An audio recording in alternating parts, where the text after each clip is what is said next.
When I was little, I loved all the superhero films. I loved Supergirl and Superman. I got lost in their worlds. And then a few years later, we started getting the prequels to those films coming out. Do you remember when Batman Begins came out and we got to see what happened before he became Batman, and Wonder Woman and Iron Man and all those amazing films, and of course Star Wars prequels that came out with the Phantom Menace? They were all really brilliant and I got really stuck into those. And why did I get stuck into them? Because they are the characters' origin stories. Origin stories are what we get to find out about you, about someone, about the character of the story before they got to where they are today. And if you run a business, then you need to have an origin story. When I unlocked my origin story, amazing things happened. I got to stand on the TEDx stage at the Brighton Dome and speak and share my origin story in front of 1,500 people. And then it went online and it went out to millions of other people. And over the years, my origin story has evolved, as it will for you too, because the origin story is the edited version of your story that enables you to share why you do what you do today. And if you don't have an origin story, or if your origin story is out of date, then watch on, because today I'm going to be sharing with you some things that may be getting in the way, or some common mistakes that you might be making when creating your origin story. I've worked with hundreds of clients now to create their origin story, and I've seen how they can use it in the most powerful, impactful ways to increase their authority, to connect with their audience, to generate more leads into their business, to win speaking opportunities, to write books, and to do so many other things, as well as just sharing that story in a way that feels completely aligned, completely true to themselves, and connects with the people that matter most. But there are mistakes that people make. So in this video, I'm going to go through them with you. So hang on. And if you don't know me, my name's Helen Packham. I help people to use the power of their words to change lives for the better. One of the ways that I do that is by helping people articulate their ideas, thoughts, and stories through the power of their words. And an origin story, or the core story, is a really crucial part of doing that. But one common mistake that I see is that people think that their origin story is their life story. Let's break this down. Coaches and consultants often think that they have to fit everything in to their story from the day they were born right up to the current day, including the first time they rode a bike, or maybe their graduation speech at high school. And they add every single detail, thinking they need to explain everything so that people know about who they are. But this isn't true, right? Your origin story isn't your whole life. It is a carefully edited version of your journey that follows a golden thread leading to where you are today. It is the encapsulation of the elements of your prequel that shows people the bridge from where you've been to where you are now, and what you have to say as a result of that. So how do you go about doing this? Well, my first top tip in this video is to begin with the end in mind. Now, where you are right now is circled on a map for you. That's a Rumi quote, right? But where you have come from has led to where you are right now. So reverse engineer and think about, what's the purpose of your story today? What's the message you want your audience to take away? And then you reverse engineer that backwards. And this way you can select the most important events that lead to where you are now. Let's look at common mistake number 2. You don't know what parts are relevant. Now, I get this a lot with my clients. You might be sitting down thinking, where the hell do I start? A lot of it's relevant. There's so much that I do want to share. There's so much that's happened in my origin story that I don't know which parts to include that don't make it my life story. So this often means that you don't start at all, or you include irrelevant details that don't speak to the audience, that aren't curated or edited, and it can be overwhelming. It can be overwhelming for you and it can be overwhelming for the audience. So what do?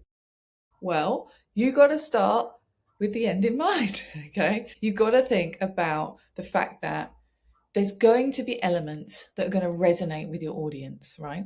And you've got to start there and then work your way back to understand what you include. So it's a kind of similar advice to the previous, where you've got to think about, who am I helping today and what do they need to know and what parts of my story are they going to connect with that are relevant to how I'm helping them today.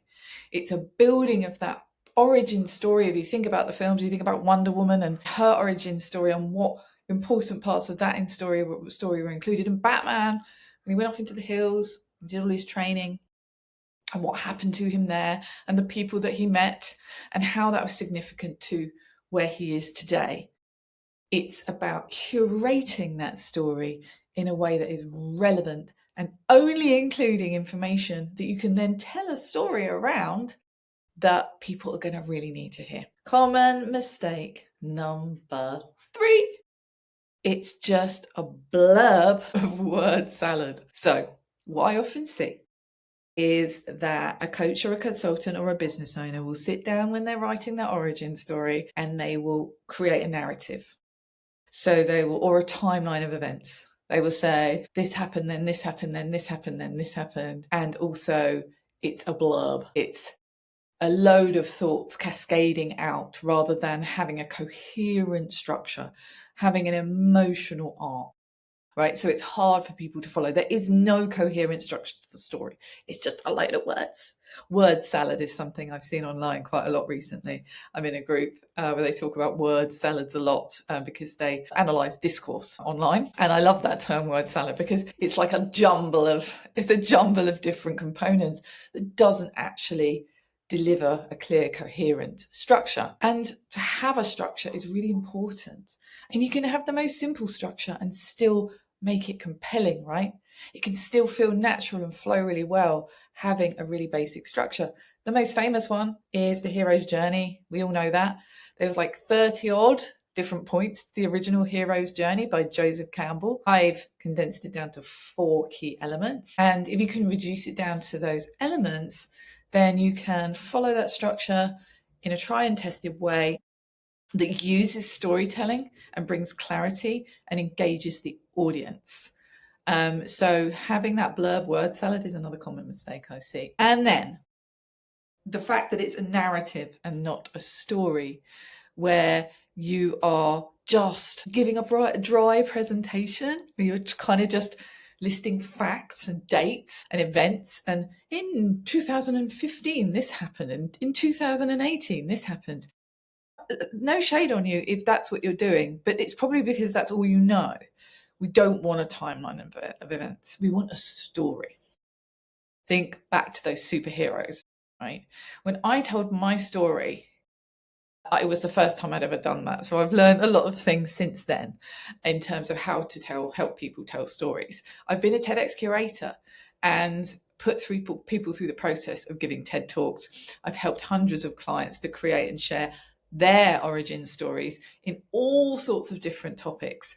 And I see a lot the trap where you fall into just kind of thinking, I need to give a timeline of events. You don't. It's not a CV, so we don't need to do that.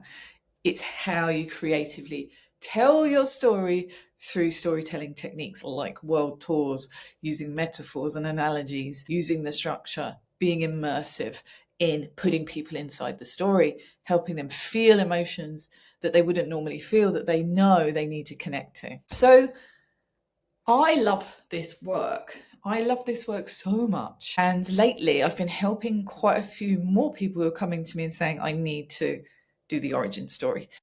before I do a keynote, before I do a TED talk, I need to establish myself in my business and connect with my audience. And they know that creating an origin story is versatile. So what can you do if you create an origin story? Well, you can create a talk out of it. You can deliver a live stream. You can put it in a webinar. You can condense it down to a 3-minute story to share in a podcast interview. When someone says, tell me a bit about yourself, you can share a potted version of your origin story. You can transcribe it and then edit it and put it into the About Me section on your website. You can create articles around it. You can create content for days and weeks around your origin story. You can break it down and take all the different angles from the structure, and then you can share that via video and text. The opportunities are endless, and in doing this, you're repeating this story in different ways and hitting people within your audience in ways that means they're going to sit up, listen, connect with you emotionally, resonate with you, relate to you, get in touch with you, and want to work with you, right? Ultimately. And to help with this, I've got something for you. I have got the first of my summer offers for my summer offer series, and this is called Unlock Your Origin Story. And what this is, it's a 2-hour unique one-on-one session where I'm going to help you unlock and craft your origin story in a way that's powerful, memorable, and aligned with your business today. I've got a tried and tested structure, including things like keystones of wisdom, calls to adventure, and golden nuggets for the audience. And I will take you through the process in just 2 hours of drawing that out of you. Now, this is going to help you not only have a coherent structure, not only create something that's completely curated and edited, that doesn't involve blurbing out a word salad, and also is an immersive story that can then be used in loads of different ways. After our 2 hours, you've got 2 weeks follow-up support with me to strategize on how you're going to share that. So we're going to start with the elixir, which is the golden nuggets. It's the purpose of your story. And this is the driving force. We're going to reverse engineer your core story. I'm going to help you pull out the golden threads and apply them to my proven storytelling structure. And I've developed this over many, many years. I even used a version of this in my own TEDx talk. And I'm going to help you to create a strategy to share this in a way that feels good for you so you can get visible, credible, and connected with the people that matter. So this is going to be a really good opportunity. It's happening over the summer. I can meet you in person in Brighton, or we can do it online. I have got tools to help speed up that process as well, but AI can't create this for you. This has to come from you. It's the most authentic expression of you, which is why it's so powerful. And in a world where we're losing that authentic connection, especially online, it's a really good time to do this. So the details are below. You can book on, you can find a time that works for you, or you can get in touch with me to ask questions. But all the information is going to be in the notes below. And I am so excited. There's only a limited number of spots over the summer. There's 3 things coming out in this series. Watch for the next ones. But this is all about unlocking your origin story. One of the most crucial and important things you can do in your business.